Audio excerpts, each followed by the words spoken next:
नमस्कार। आकाशवाणी जयपुर अजमेर से प्रस्तुत है प्रादेशिक समाचार।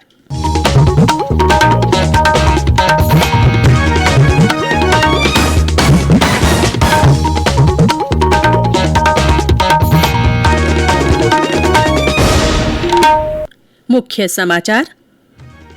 रीट पेपर लीक प्रकरण को लेकर आज दूसरे दिन भी विधानसभा में हंगामा। भाजपा विधायक अनिश्चितकालीन धरने पर बैठे। राजस्थान माध्यमिक शिक्षा बोर्ड की 10वीं और 12वीं की परीक्षाएं अब 24 मार्च से शुरू होंगी। भारतीय रिजर्व बैंक ने द्विमासिक मौद्रिक नीति की घोषणा की। प्रमुख ब्याज दरों में कोई बदलाव नहीं। और राज्य के पूर्वी जिलों में कुछ स्थानों पर हल्की वर्षा। दिन और रात के तापमान में गिरावट।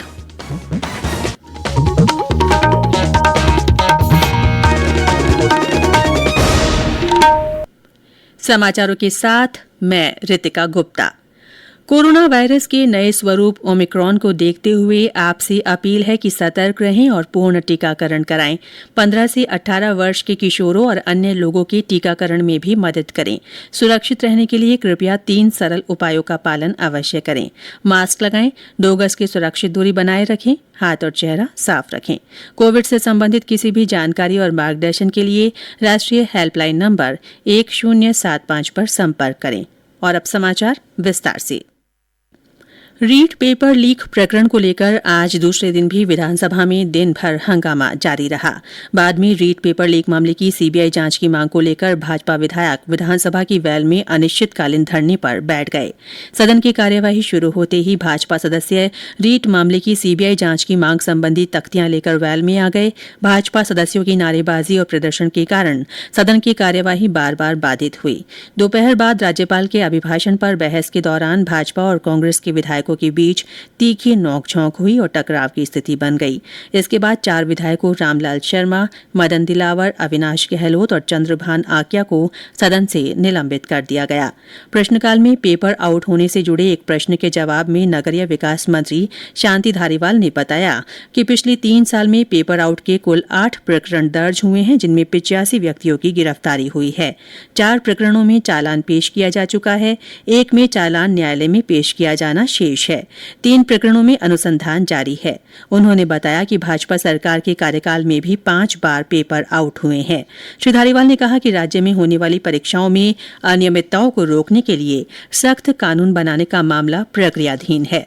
विधानसभा के बाहर पत्रकारों से बातचीत करते हुए भाजपा के मुख्य प्रवक्ता और विधायक रामलाल शर्मा ने कहा कि सरकार इस मामले में जब तक सीबीआई जांच की सिफारिश नहीं करेगी, तब तक भाजपा का प्रदर्शन जारी रहेगा। भारतीय जनता पार्टी अपना संघर्ष जब तक सीबीआई जांच की घोषणा सरकार नहीं कर दे तब तक जारी रहेगी।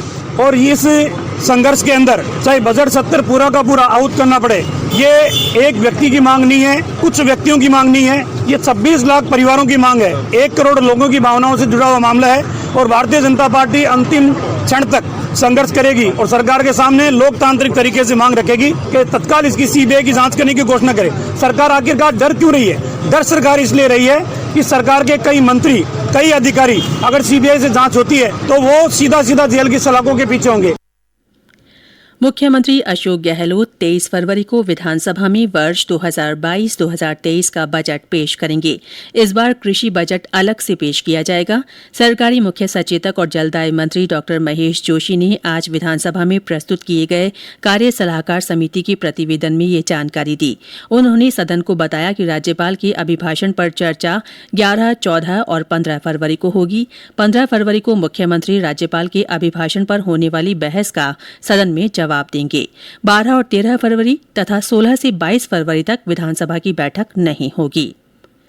राजस्थान माध्यमिक शिक्षा बोर्ड की 10वीं और 12वीं की परीक्षाएं अब 24 मार्च से शुरू होंगी। शिक्षा मंत्री बीडी कल्ला ने आज विधानसभा में बताया कि बोर्ड की परीक्षाएं 3 मार्च से शुरू होनी थी, लेकिन कोविड की परिस्थितियों के चलते अब परीक्षाएं 24 मार्च से होंगी। श्री कल्ला ने बताया कि नियमित परीक्षार्थियों की प्रायोगिक परीक्षाएं 15 से 28 फरवरी, जबकि स्वयं पाठी परीक्षार्थियों की प्रायोगिक परीक्षाएं 21 से 28 फरवरी तक होंगी।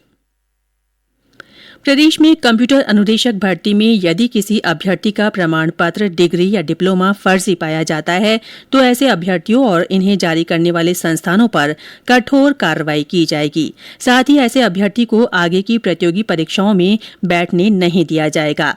मुख्यमंत्री अशोक गहलोत ने ट्वीट कर कहा कि राज्य सरकार भर्तियों में पारदर्शिता के लिए कठोर कानून वाला विधेयक लेकर आ रही है। उन्होंने कहा कि युवाओं के भविष्य से खिलवाड़ करने वालों को बख्शा नहीं जाएगा। ये समाचार आकाशवाणी जयपुर अजमेर से प्रसारित किए जा रहे हैं। समाचार अभी और भी हैं, उससे पहले कोरोना जागरूकता संदेश।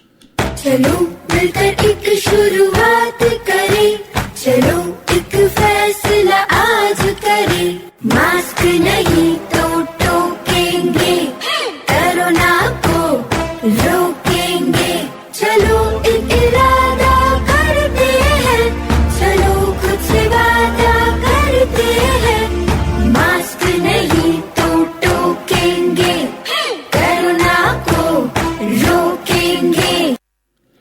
प्रादेशिक समाचारों में फिर से आपका स्वागत है। भारतीय रिजर्व बैंक ने आज द्विमासिक मौद्रिक नीति की घोषणा करते हुए प्रमुख ब्याज दरों में कोई बदलाव नहीं किया है। रेपो दर 4% और रिवर्स रेपो दर 3.35% बनी रहेगी।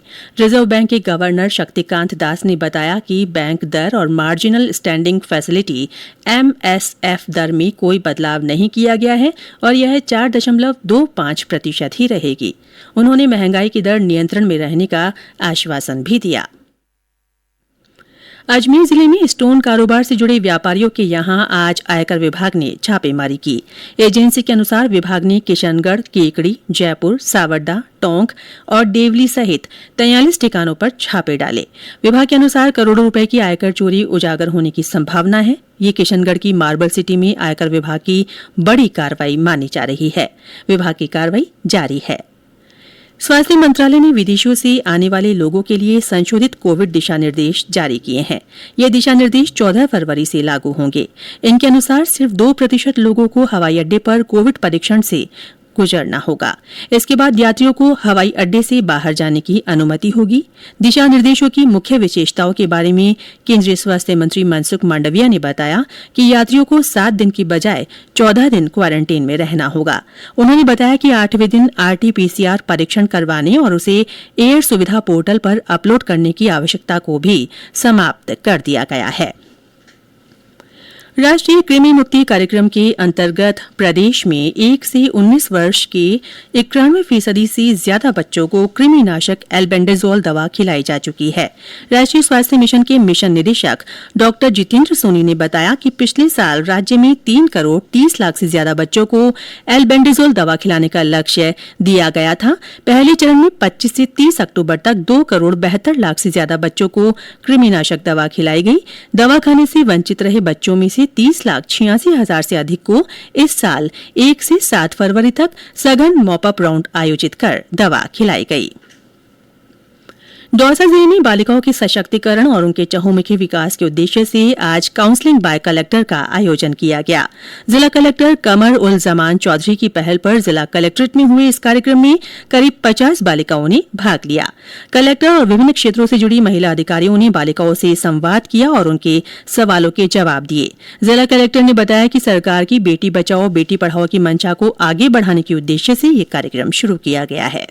प्रोग्राम ये है कि काउंसलिंग विद कलेक्टर या बाई कलेक्टर के नाम से हमने ये शुरू किया है। हमने सबसे पहले शुरू किया बच्चियों के साथ और यही प्रोग्राम हम बच्चों के साथ भी करें, क्योंकि ये बहुत जरूरी है कि बच्चे क्या सोचते हैं सोसाइटी के, लड़के क्या सोचते हैं सोसाइटी के, उसी से हमारा गर्ल चाइल्ड जो है वो सेफ रहे। बच्चियां क्या सोचती हैं, उनको कैसे मोटिवेट किया जा सकता है, उनके सवाल क्या होंगे, उन सवालों के किस तरीके से जवाब। आज जैसे आप टीम में देखेंगे तो जो हमारे जिले में लेडी RAS ऑफिसर्स हैं, महिला डॉक्टर हैं, कॉलेज की प्रिंसिपल हैं, पूरा इस तरीके से हमने ऑफिसर्स का एक डाइवर्सिफाइड तरीके से उनको बुलाया है ताकि उनका अगर किसी भी स्ट्रीम से संबंधित सवाल हो तो उनके सवाल का जवाब दिया जा सके, उनको मोटिवेट किया जा सके।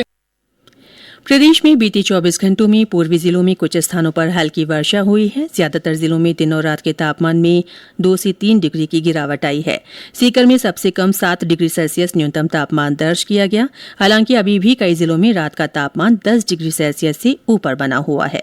मौसम विभाग ने अलवर, भरतपुर, दौसा, धौलपुर, जयपुर, करौली, झुंझुनू, सीकर और टोंक जिलों में कहीं कहीं कोहरे की संभावना जताई है। अगले 5 दिन पूरे राज्य में मौसम साफ रहेगा।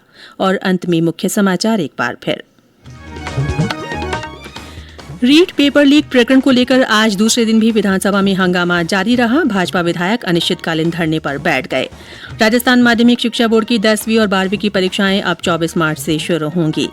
भारतीय रिजर्व बैंक ने द्विमासिक मौद्रिक नीति की घोषणा की। प्रमुख ब्याज दरों में कोई बदलाव नहीं किया गया है। और राज्य के पूर्वी जिलों में कुछ स्थानों पर हल्की वर्षा हुई है। दिन और रात के तापमान में गिरावट आई है। इसी के साथ प्रादेशिक समाचार बुलेटिन समाप्त हुआ और अब इसके बाद प्रस्तुत है विधानसभा सत्र की आज की कार्यवाही की समीक्षा।